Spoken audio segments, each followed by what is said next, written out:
Hello, you're listening to Hugo Talk. So here we have Apple smartphones in the news.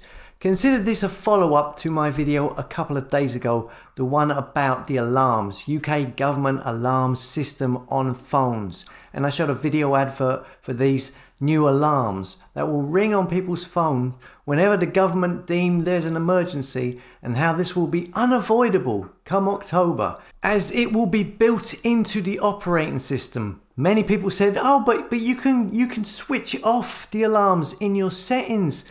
No, the point I'm making in that video was that come October, the option to switch off messages in your phone, switch off the so-called emergency messages, will be taken away.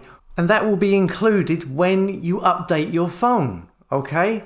And lo and behold, would you believe it? Guess who turned up asking everyone to update their devil devices just the other day?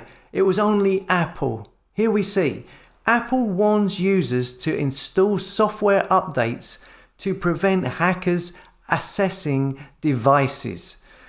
Oh no, the big nasty hacker boogeyman, they're coming to burgle into everyone's phones. Oh no, oh my, lions, tigers and bears, oh my, what are we gonna do? I'm frightened. What does Apple say? Can they save us from this predicament? They say, immediately you must update your phones. You must update your operating system to avoid the big bad boogeyman hackers from getting into your Black Mirror scrying device. Oh, okay then. Phew! Thank goodness for that. Thank you, Apple. We are now all safe again. Yeah, it's strange, isn't it? All of these devil devices, smart devices from Apple all across the world, all now need updating because there's an emergency. Did you know that, it says here that there are 1 billion Apple phones that people have across the world? That's a lot. Is that correct? They have a massive share of the market. And now most of those 1 billion people are going to be updating their Black Mirror devices. And they know about this because, luckily enough, the fake stream media across the world, every platform has let everyone know. Wasn't that kind of them? And yeah, I wonder if those alarms that I was talking about will now be updated and you're now unable to turn them off. What do you reckon? I did a video about Apple a while back. Maybe I'll stick it at the end of this video. Save me going through the whole Apple Garden of Eden temptation, tempting you into a trapped $666 computer they first released. You probably already know.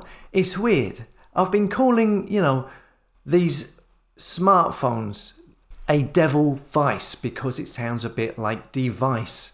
Okay, now if you look at this line from the Bible, right, it says here, lest Satan should get an advantage of us, for we are not ignorant of his devices.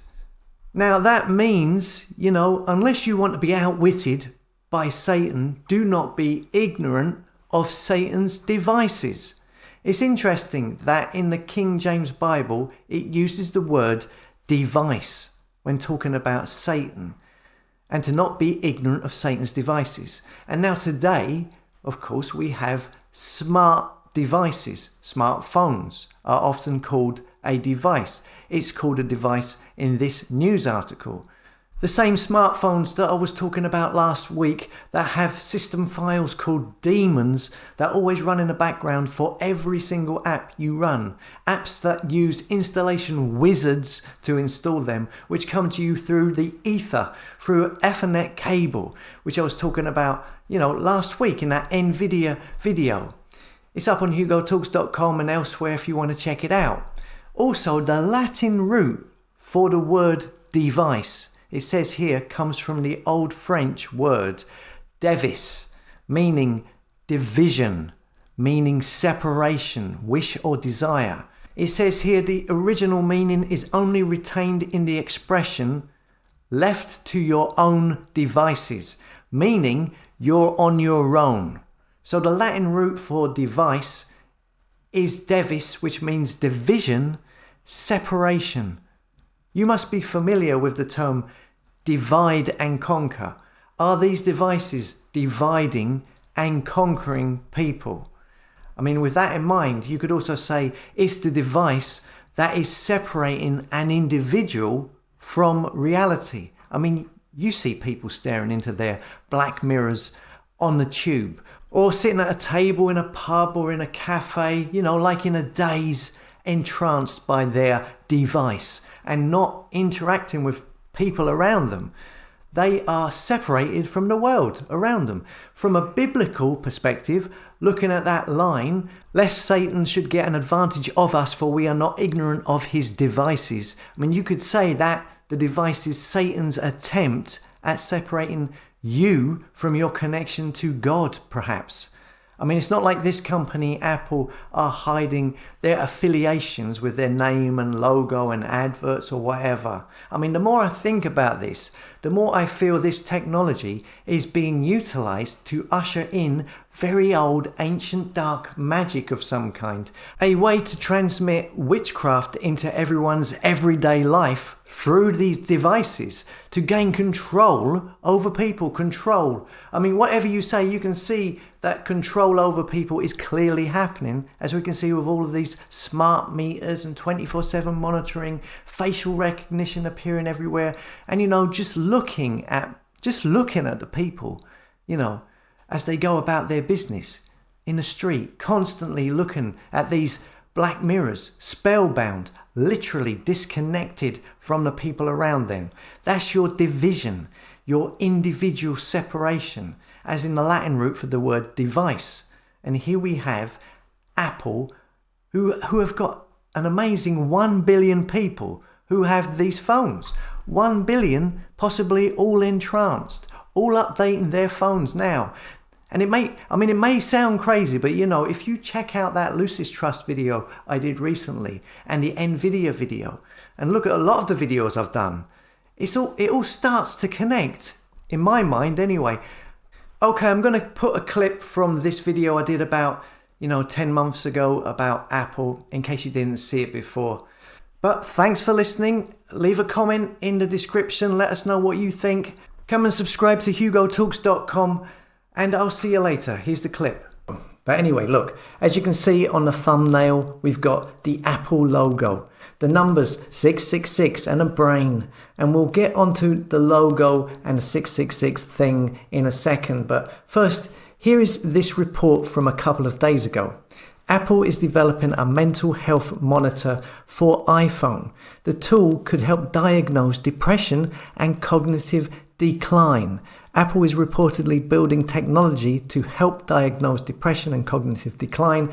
Of course, Apple already have a COVID vaccination passport thing built into their new phones, into the operating system as well. All kinds of digital tools, ultimately algorithms in their phones, aiming to collect user data on mobility, physical activity, sleep patterns, heart rate, because they want to monitor your health. They say detect signs of specific conditions.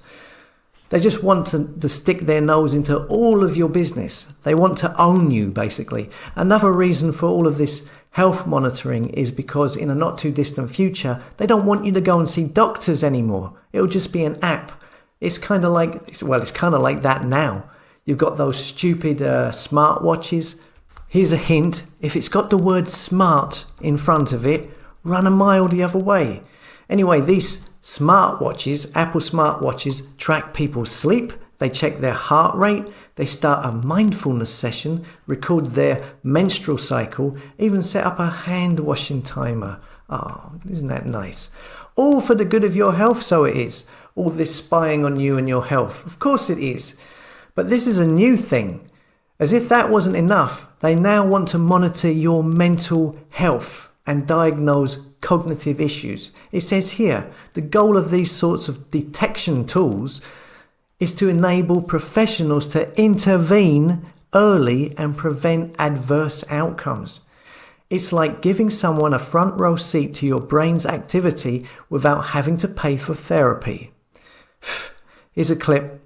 Smartphones could soon alert you to signs of depression or declines in mental capacity. The Wall Street Journal says Apple is developing an algorithm that will keep track of your physical activity levels, sleep patterns, mobility, facial expressions, as well as heart and respiration rates. It's actually two separate projects. The first, codenamed Seabreeze, is focusing on anxiety, depression, and stress levels. The other, codenamed Pi, is focusing on cognitive impairment, including conditions that can lead to Alzheimer's. So you can see how and where this is going, the technology, the passports, and how far, they're planning to infiltrate into your personal space. I mean, they want to get into your mind, for goodness sake. You remember me telling you to destroy your phones? You thought I was joking. I'm not. They want to monitor your mental health and determine if you have a mental condition. You see how fast this dark technology is developing and how quickly it seems to be all speeding up. They are trying to force people into having passports, digital IDs. They are trying to bring in digital currencies, social credit systems to control your behavior, smart meters to control your energy usage, trackers on cars to control how far you drive, ramping up the climate propaganda with their COP26 Pope and the Queen meeting in November. All of a sudden, there is non-stop invasion into everyone's life, trying to make you become slaves to this digital necromancy.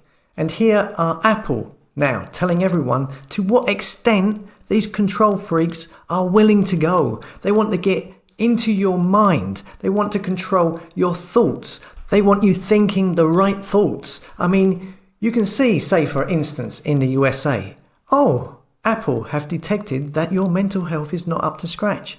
There is a 25% possibility that you could have a psychotic breakdown. Now we need to confiscate your guns and your license. Or in the UK, we have determined that because you believe in my body, my choice and certain conspiracy theories, we have determined that the state of your mental health puts you in the possibly dangerous category. You will be monitored by the state. It's getting into that minority report situation where you could be accused of crimes that the algorithm thinks you will commit in the future. Yeah, that's where this crap is heading. Look at this Apple Watch that tells you to breathe. Anyone who owns an Apple Watch is probably familiar with this notification telling you to breathe. But why are you getting this reminder in the first place? Well, that's what I'll explain right now. So one of the main features of Apple Watch is its health functionality, like tracking your workouts, counting your steps, monitoring your heart rate, and even reminding you to stand up every hour. But Apple wanted to take things beyond physical health by adding mental wellness features, and the Breathe app is a result of that effort. Sit down, stand up, now you can breathe. They just want to possess you. They want to take over your body. They want to be in charge of you in every way. Now, Apple are notorious. They are well known to be the most corrupt of all the big tech firms. And all of them are dodgy, so that's quite a feat. Now, of course, Apple had this logo of an apple with a bite taken out of it. Now, Steve Jobs said that he chose an apple because he liked apples. He likes eating apples, and he wanted something simple. And then the logo creator created this image of an apple for the logo, but they were worried that people might mistake it for a cherry, so they put a bite in it. Now, some people believe it's a symbol of the apple from the Garden of Eden, Adam and Eve, and it represents temptation, sin, temptation from the devil, and the bite in the apple represents that. This is labelled as not true by Apple. But it's interesting to note that Isaac Newton, the astronomer, the mathematician, all-round smart-ass, when you learn about him in school, you're told the story about the apple, how he was sitting under an apple tree, maybe the tree of knowledge, and an apple falls down and hits him on the head. And he goes, aha, like Alan Partridge. And this inspires him to come up with the law of gravity. Now, this supposedly happened, surprise, surprise, in the year 1666. There's that number again, the 3 sixes. And Apple, now, the first logo that Apple computers had before they used the Apple logo was that of Isaac Newton sitting under the tree with an apple over his head. But they never really talk about that. And interestingly enough, Apple's first computer went up for sale at, you guessed it, $666.66. So I don't know. They never really had an explanation for that. So I don't know. It's just strange how we have an apple with a bite out of it to represent a computer that when it's first released, it's $666.66. And their original logo was of Isaac Newton, whose moment of epiphany with an apple happened in the year 1666. And thinking of that, was it not possible that his mathematical discoveries laid the foundation for the creation of the computers and the technology that is now coming to pass? So, just a thought. I thought it was interesting. Is it all coincidence? Just like the House of Representatives number 6666 for their COVID bill of testing, reaching and contacting everyone. The Microsoft patent of 060606 for their cryptocurrency system using body activity data, or all the other countless times this number has appeared recently. Is it a coincidence? Is it put there deliberately? Or are these numbers coming up because it's just destiny? I mean, I'll let you figure that one out. So yeah, these tech firms are looking at getting into your mind. They want to read your thoughts. They want to be able to predict what you're going to do next, what you're going to think next, what you're feeling, so that they can then dictate what you think and what you feel. They want control of your mind, body, and most probably your soul. And they've got into this position because they made smartphones so attractive to people, made them addictive by playing to their egos, to their vanity, their social media likes, selfies, vanity basically, creating a virtual world where you can be popular in. It's an illusion. Then it was making payments with phones, making apps that made life easier, maps, route planners, buying things, alarms, etc., etc. This has been going on for so many years, and now people find them indispensable. They are lost without them. And now they are using those phones, using your addiction to imprison you. And when one of the leading companies who are now pushing it to the extent that they literally want to monitor your mind, what you're thinking and feeling, when you should breathe, telling you if you are ill or if you're healthy, have a freedom passport built into it. And that company has a logo with an apple with a bite taken out of it, and they released their first computer for $666.66. You know somebody somewhere is telling you something.